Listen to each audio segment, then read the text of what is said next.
Okay.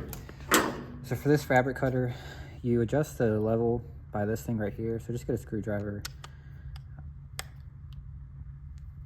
and you'll see that you can move it up and down. You want to move it to the highest level possible for the 2-inch.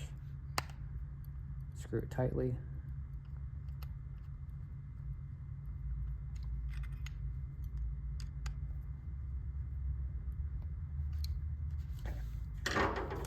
This should give you enough room. When you do that, always make sure that the cord is unplugged. This thing likes to move pretty fast. Once you have that ready, you go down. For the 2-inch, you just need to squeeze it a little bit before you start cutting. So just go ahead and squeeze it, line it up to where you want to cut. And for some of these panels, you might want to apply a little pressure along the cut. Watch your fingers, but just keep applying pressure. And you can see it makes a nice clean cut.